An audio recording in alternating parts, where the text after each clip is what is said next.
The coalition party room will meet after Cabinet approved plans for a marriage plebiscite on 11 February. A spokeswoman for the Advertising Standards Bureau, ABS, told News.com, communications promoting each camp's messages will be classed as political advertising, and therefore will not be monitored by the industry body.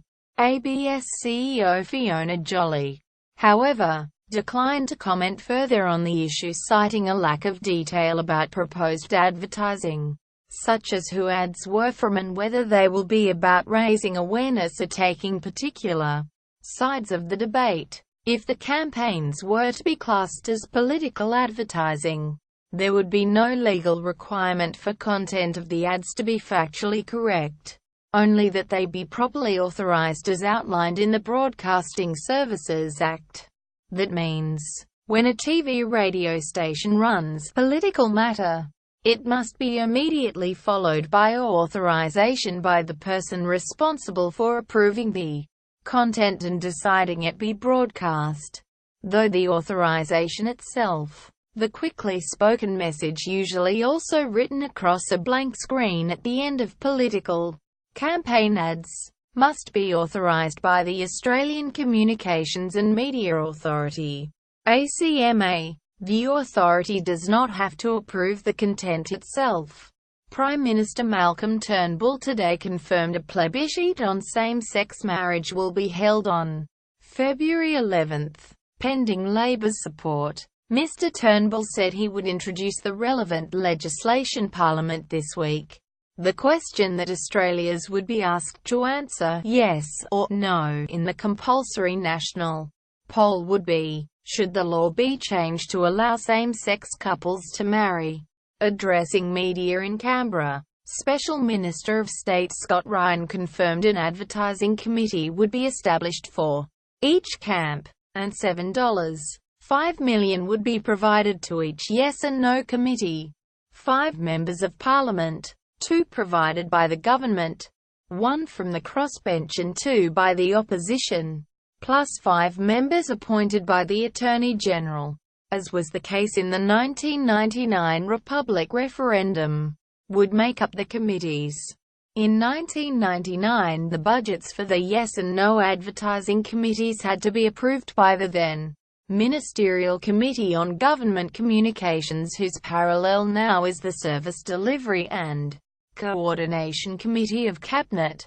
Quote, Senator Ryan said, each campaign's advertising budget has blown out the estimated cost of the proposed plebiscite to at least $175 million. That process will be adopted again, as will clearance of the materials and advertising. Concerns have been aired about the impact a publicly funded opposition campaign could have on young LGBTI Australians. Opposition leader Bill Shorten has said Labor is so worried about the impact of the proposed campaign, he was calling in mental health experts. Is the emotional torment of people worth it? He said, we're going to be talking further to people who will be affected by this vote. We will be talking further to mental health experts. Mr. Shorten yesterday articulated fears about the impact campaigns surrounding a plebiscite could have. There is a real risk that LGBTI Australians will be subjected to a well-organised, well-funded campaign of vitriol and prejudice, he said. A no campaign would be an emotional torment for gay teenagers, and if one child commits suicide over the plebiscite, then that is one too many. In question time on Tuesday, Mr. Turnbull tried to reassure Mr. Shorten Labor would be able to have a say in advertising materials. If he supports the plebiscite, he can have 2 people on each of these committees. So all of this concern about hateful advertising being published with government money, he can have 2 of his own people on those committees, and they will have a direct say and influence over any advertising developed or promoted, he said. Mr. Turnbull attacked Mr. Shorten, saying his stance insulted voters. He is basically saying Australians are unable to have a civil discussion about a fundamental Question. He said. He demeans the people he claims to represent. He demeans their civility. He insults them. He disrespects them. Health Minister Susan Ley said she did not believe the plebiscite would be harmful.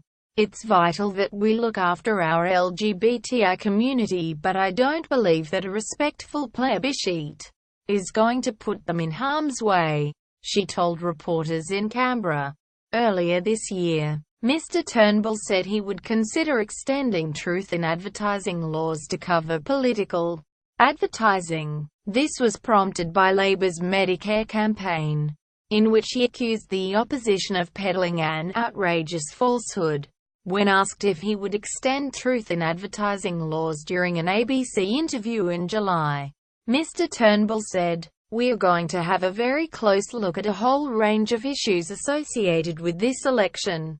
Thrust into the global spotlight after the tragic death of her wife Kate and then discriminated against by hospital and funeral home staff, Charlene Strong decided to take a stand that forced a rethink in the U.S. about marriage equality.